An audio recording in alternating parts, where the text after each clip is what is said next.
come from a long lineage of proud warriors. We had a great number of visitors at our dojo, many of them masters of their respective disciplines. At some point, I picked up a blade of my own and began to mimic their movements. Back then, I enjoyed the training for what it was, valuing the journey over the destination. That is, until I met him, the supreme swordsmaster of the Eternals, Eata, once known as the demon Zomba. With a single glance, he identified all of my weaknesses. Then, with a few words, he taught me to overcome them. His strength was beyond captivating. I even eavesdropped on a conversation between him and my father, and discovered we were distant relatives. I was elated.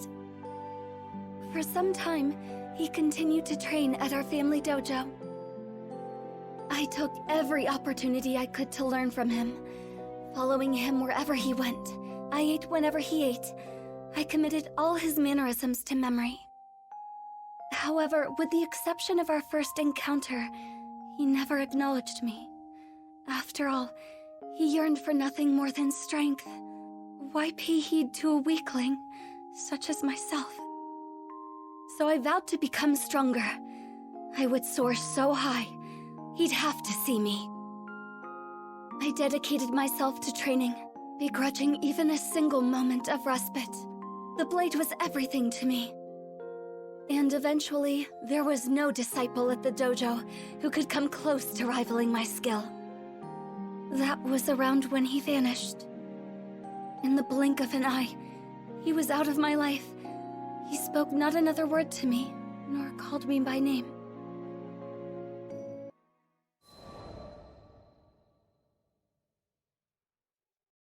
I was meditating in the forest one day when a group of travelers approached me. I didn't know them, but they were the captain and the crew of the Grand Cipher, and my future. Initially, I thought they were lost and had come to ask for directions. I was only half correct. They were seeking guidance, but not out of the woods. They wanted to learn martial arts from me. I shook my head. I was no master, only a chrysalis struggling to break free of my own shell. I believed the captain was mocking me, but that wasn't the case. I looked into the captain's eyes and found truth, alongside a burning desire for strength. It felt as if I was in his presence again.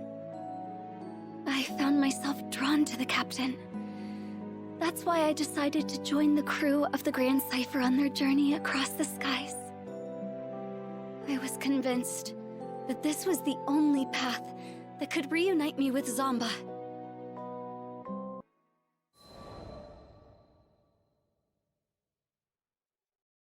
One day, I encountered an adorable Harvan girl at a local market. I'd already finished my shopping, so I decided to accompany her to a nearby cafe for tea and conversation. Upon parting, I asked for her name. She proudly introduced herself as Fief, one of the 10 Eternals. I had heard that Zomba once cared for a child of the same name. A jealousy brewed within me that I hadn't felt before. Zomba had taken notice of her, yet he never once acknowledged me during our time together. My inner peace had been shattered. I retreated to the mountains and started my training anew. But the more I tried to find direction, the more I realized how lost I truly was. It was Lyria and the captain who brought me back. They appreciated me for who I was. Nothing more, nothing less. Perhaps I too could learn to love the living, breathing me, and not a ghost of the future. That thought filled me with so much contentment. I was ready to give up on chasing Zomba. But the universe works in strange ways. As soon as I was about to let go, Fief helped bring me and Zomba together again. It was then I finally put into words how I felt. I spoke about how I wanted him to acknowledge me, to call my name. He listened quietly, and for what I felt was the first time, truly saw me. But I had yet to see and love myself. As part of my quest for self-discovery, I crossed blades with Zamba. No, Ayata. We fought for days. He no longer believed I was a weakling. After our battle, we visited the tea shop, and it was there that he first addressed me by name. Never had tea and cake tasted so sweet to me. Now, with nothing holding me back, I am free to soar toward ever greater heights with my beloved companions on the Grand Cipher.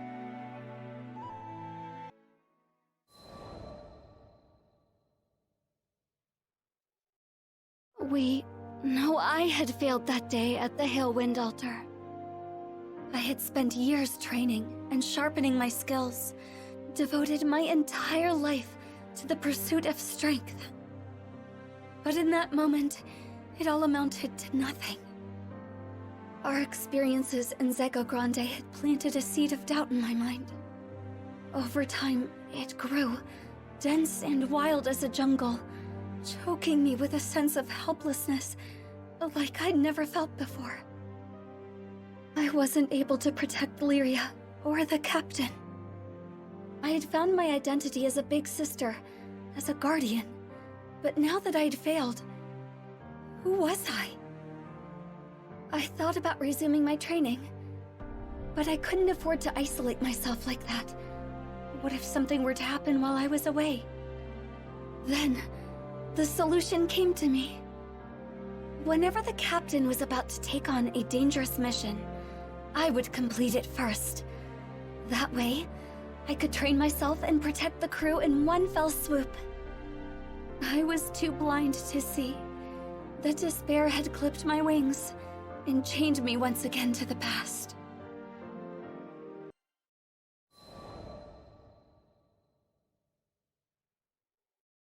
Are there any particularly dangerous missions available? Sierra Carte, with her usual cheery disposition, set a list of options before me. Sure are.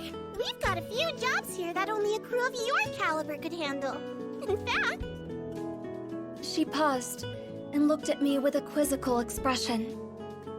You know, I can't even remember the last time I saw you here by your lonesome. Don't you usually do things as a crew?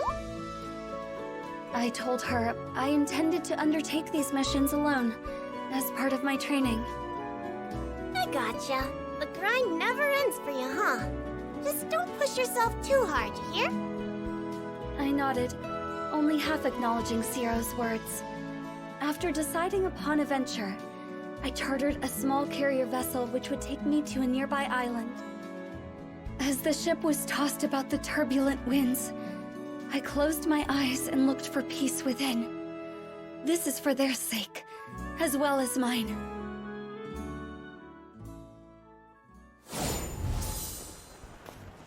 According to Sierra, the threat should be somewhere around here.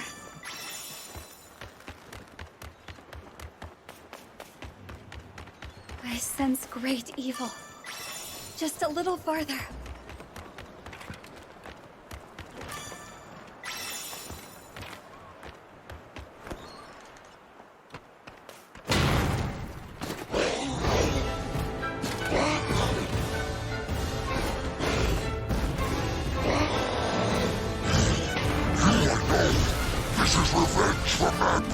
Shall we test which is stronger?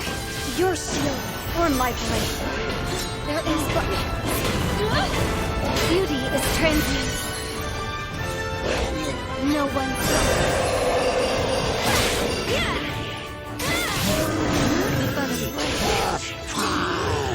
Such malice. You cannot be allowed to live. I can see how this battle will end. It ends with your death!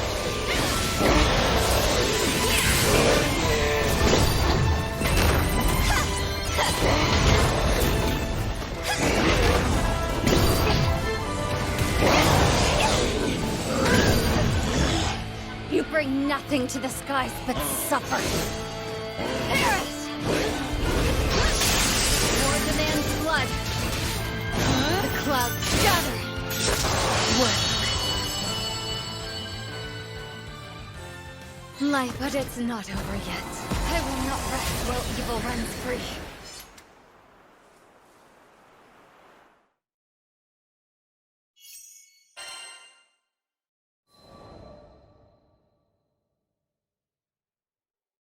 Do you not have anything more dangerous? I made quick work of the mission and returned at once to Sierra. She seemed taken aback when I demanded more work, but I was determined. If someone had to risk their life, better me than the captain. The crew didn't have to know. They would be kept free from worry and danger, while I grew stronger.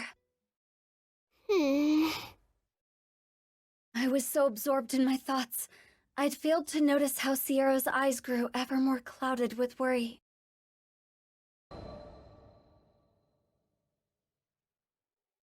I continued to take one treacherous job after another. If you want someone safe, then keep them from entering the tiger's den.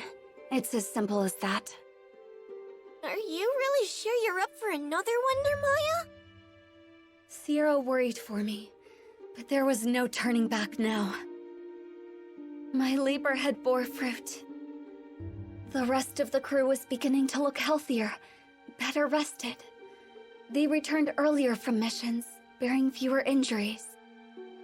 I appreciate the concern, Sierra, but the path to strength is long and narrow, and I must continue down this path, for all of their sakes. I was fixated on protecting my loved ones. They were all I could see. If they were safe, then nothing else mattered. That thought alone was enough to steel my resolution.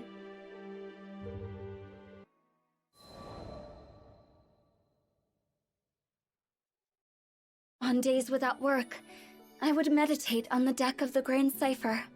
One day, the voice of Vern broke through my meditations.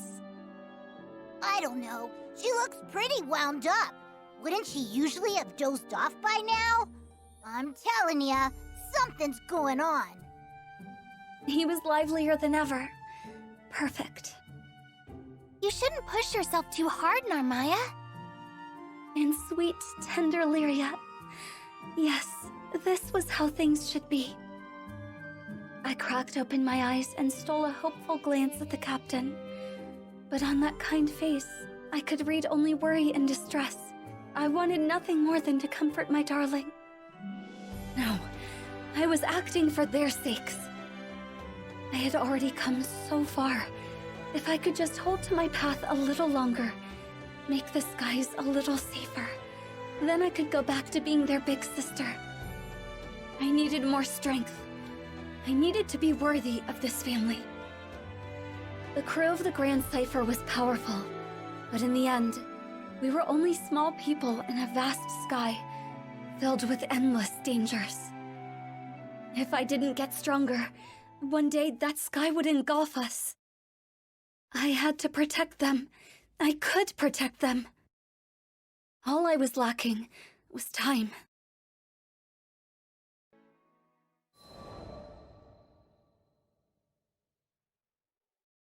I couldn't believe it. I rushed back to Zero after every mission, but that day the captain had dropped by without my knowledge and taken up a request, a particularly treacherous one.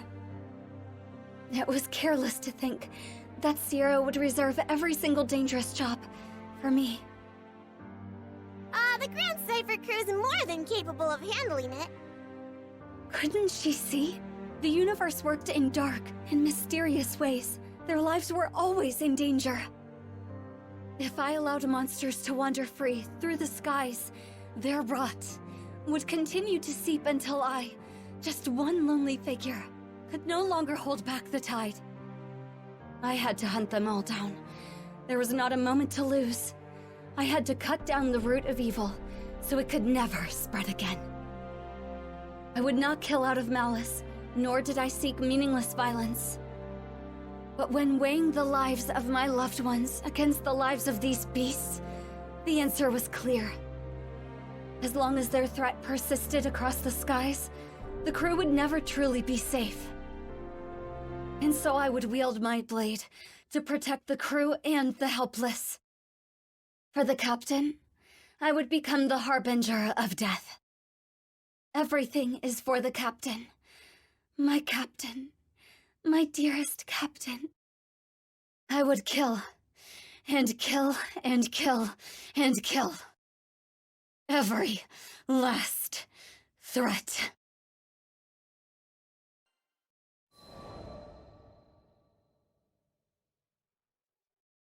I found the largest known monster's den in this skydom, and began my hunt. Die, for the sake of the skies, and my captain. My blade cut through flesh and bone. Again, again, again and again. And soon, time lost all meaning. How long was I there? Perhaps 3, or even 4 days. My grip went numb, my vision blurred, my body grew heavy. But I couldn't stop. Not here. With these hands, I would deliver my loved ones, even if it meant steeping them in blood.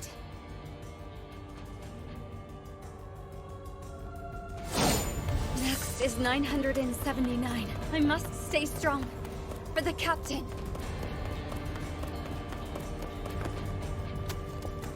I must destroy every threat.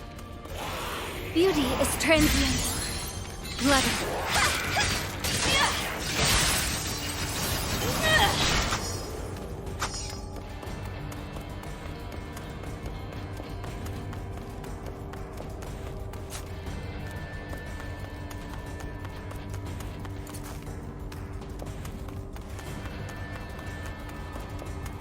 Dawnfly stands.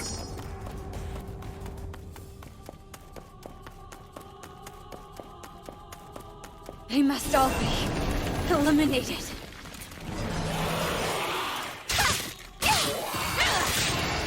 The paw, spread your wings.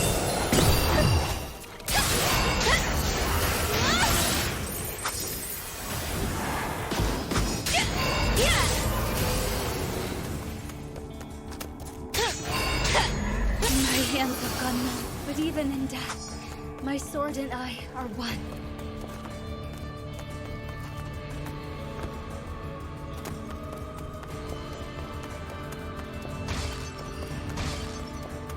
Out of my sight.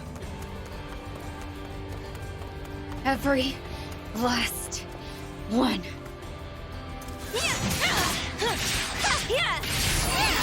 Wind in the field. The clouds. Life is a...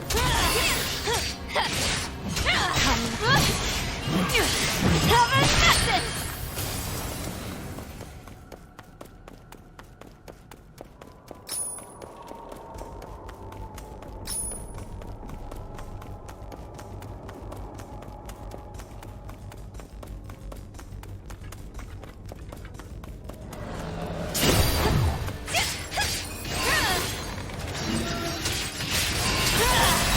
You're okay.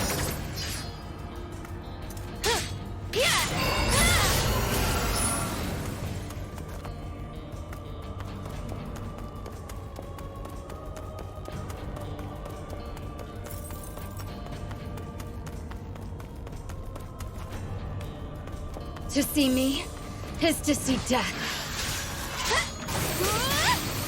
The pawn break. Float. No one song. Dance of the blue petals.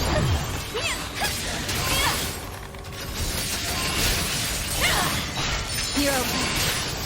Evanescence.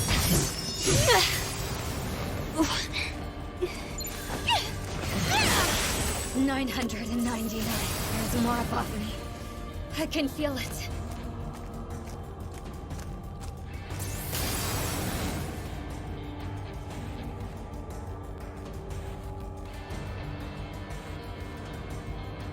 here.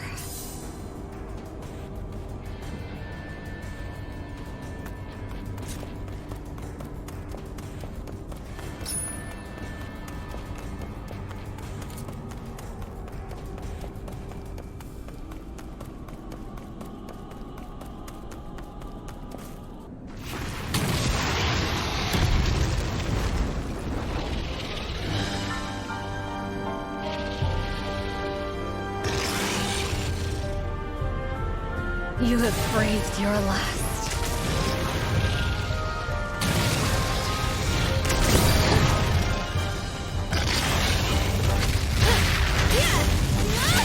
The clouds gather.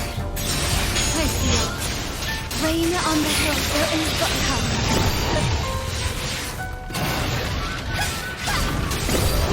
Blood. The butterfly. Here I come. Lifted thoughts, shadow. Dawnfly stand. The cloud. Stay vigilant.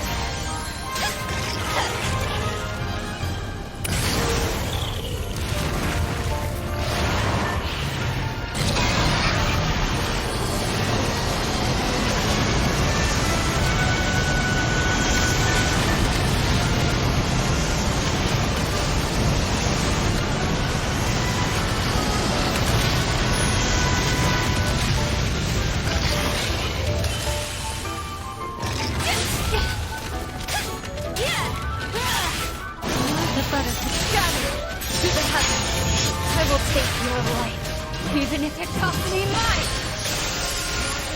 Blood! Blood! The cloud break. Come, my friend.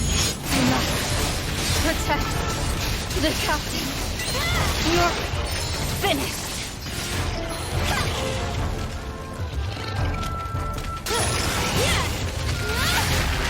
The pawns gather.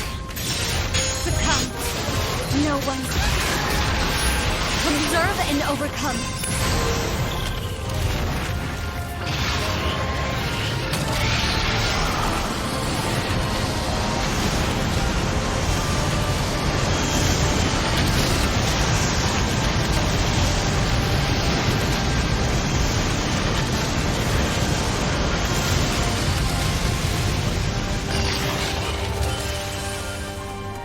Like the dawn.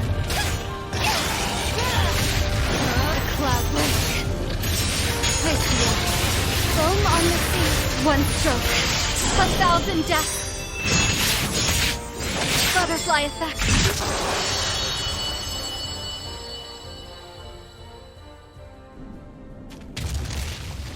1,000.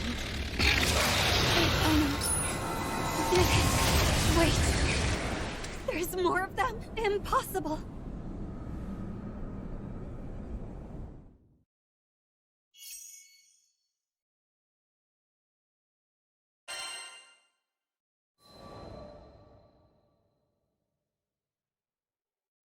My body had reached its limit. I had managed to fend off countless hordes of monsters, but more kept creeping from the shadows. I summoned the last of my strength for one final swing. Then my sword clattered to the ground. Darkness. Monsters began to close in, claws drawn, ready to kill. I closed my eyes, waiting for it all to end. But before my mind could fade into darkness, I was roused by a brilliant flash. Narmaya! Captain? Let's get you out of here! Quickly! You had us worried, you know? Vern, Lyria too?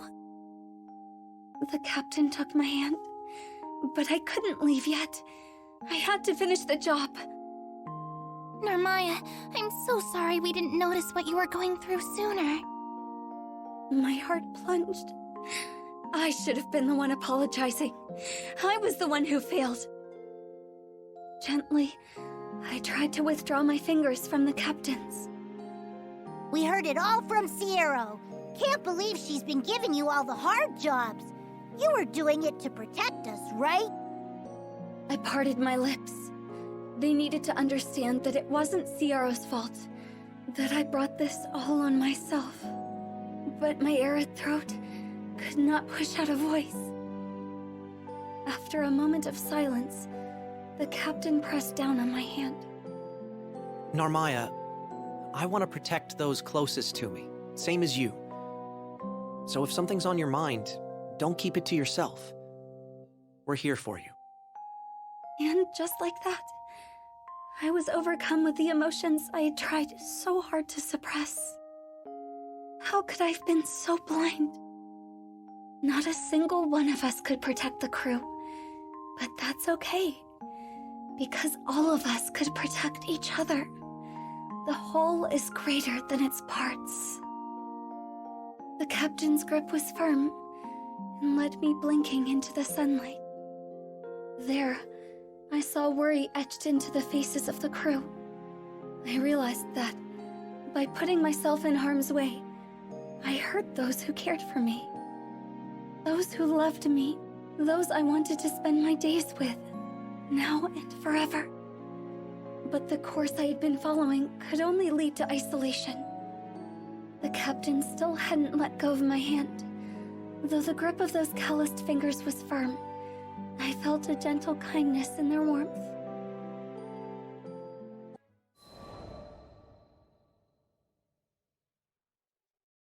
Captain, are you hungry? I'd be more than happy to feed you, or maybe you'd like a nap. I always thought I had to be strong for my loved ones, never truly realizing they were my strength. We supported each other. We lessened the burden of sorrow and shared the light of joy. Lyria, you've got a bit of cream on your cheek. Here, let me wipe it off for you.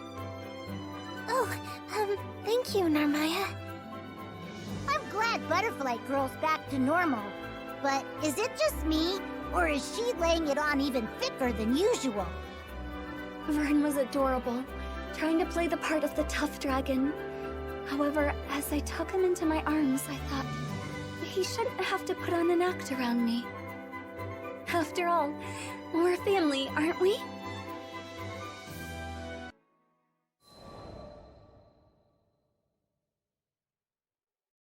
On a bright, quiet day, I had a sparring match with the captain.